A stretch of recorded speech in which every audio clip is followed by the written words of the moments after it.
Hello people, it's Bile Gaming, and today we have a short video coming for you where I thought I'd give you my thoughts on the next G2 heroes coming out next season. Season T1, I believe, is coming upon us. This is our Season 3, and the two new heroes being released are Bertrand and the hero Toha, both mage heroes. Given that mages are a very important staple meta in the current way that the game is played in the open field, I thought I'd talk a little bit about what makes them strong and what makes them weak, and what we can expect probably coming up very, very soon, and whether or not you should invest in them. So first of all, let's just look at what we currently have for mage heroes. We have our Liliana Velen, which is our current strongest mage march and very meta. We have our Thea and Atheist, which is a classical flying march that we use. And we also have the heroes Waldir, Indus, and Alwyn, which are the sort of other lower tier mage heroes we have. So it's really nice that we finally have some new mage heroes to add to the lineup. And the first one we'll talk about is Bertrand. So there's been a lot of videos that are already covering what the skills do, but just as a brief recap of what makes Bertrand so strong. He has a very, very powerful nuke. So we can see the skill damage factor here is 1300. It does damage to the target legion. Unfortunately, it's not AoE. It would have been nice to have AoE, but this damage factor of 1300 scales to a total of 1500 once you awaken the hero. So, being able to do 1500 damage at range is really powerful. As we can see in the current hero lineup, the only other heroes that do this much skill damage single target are cavalry. Emrys does 1500. We can see Bakshi does 1400 only, so Emrys is the highest skill damage that we have in the game, and like our archers like Kanara only do 1400. Let's see what else we have here. So yeah, as you can see, this is a really insane nuke. Doing 1500 damage at range is very, very powerful and will help melt tanks in frontline. The other key skills which are very powerful, obviously we get some attack, we get some defense penetration, we've got some increased attack and defense when you're not taking normal attack damage. So this will be a variable thing. Often in open field you're getting targeted, so this won't always be relevant. And then we also have this weird skill where you gain a stack of this buff, and you can get up to a 10% buff each time, and it increases the skill damage that you do in your active skill. So this can be max 3 stacks, so a total of 30% skill damage. So this is really, really powerful, but we hypothesize that given what the wording of what this is saying, this may only work with a Toha as a secondary or a Toha in the march, because we can see that the golden stack mark occurs when he deals hero skill damage, max 3 stacks, right?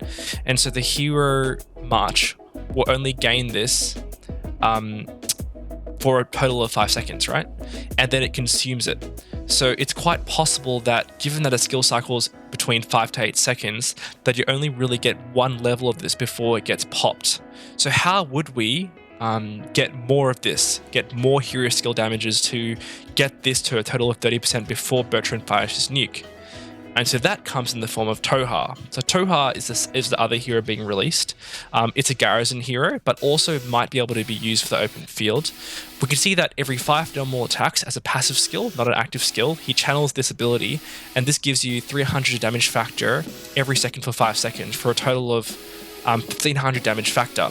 So being able to do continuous skill damage essentially enables you to activate this skill for the maximum 30% as long as you finish channeling at least 3 seconds, so 900 damage factor. So it makes sense, and it's very logical that Bertrand and Toha are meant to be paired together. And let's have a look at what other skills make Toha strong. Obviously, as a garrison hero, having 50% and getting a 20% attack bonus is pretty nice, but the other two skills are good for the open field. So skill 3, you get an increase of 30% hero skill damage. This is a huge buff. It's getting 30% increased skill damage here, getting an increase of an extra potentially 30% over here, that's 60% magic hero skill damage. So this nuke of 1500 is going to hit like a truck. I dare say that this march will be very good at melting tanks, particularly in the front line. So, and then the fourth skill, you get, when you're channeling this ability, you do get a decrease of 15% counter attack and also an increase of 35% defense. And also when he finishes, you get an increase of 35% attack for a total of, let's have a look here, a total potential of 35 plus 25, so 60%, and potentially 75% attack. So this is just insane stats.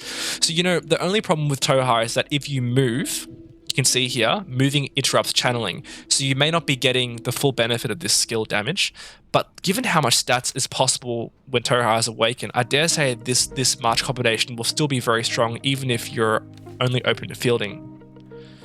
So that's what I think of these two heroes. I think Bertrand is an obvious choice to unlock and get to at least 5111.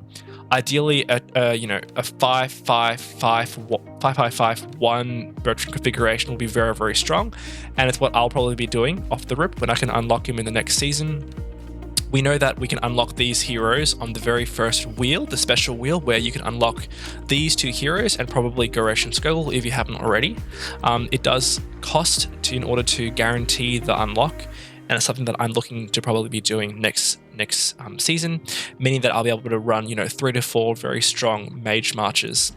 I'm a mage player. I like mages the best, and my tech, as you can see, is getting close to being able to unlock T5 mages first. So it makes sense that I invest in in these mage heroes in order to maybe the strongest as I possibly can be in the open field. So I hope that helped as you consider getting these two new heroes next season, and I hope that you have fun fighting in the open field. Peace out.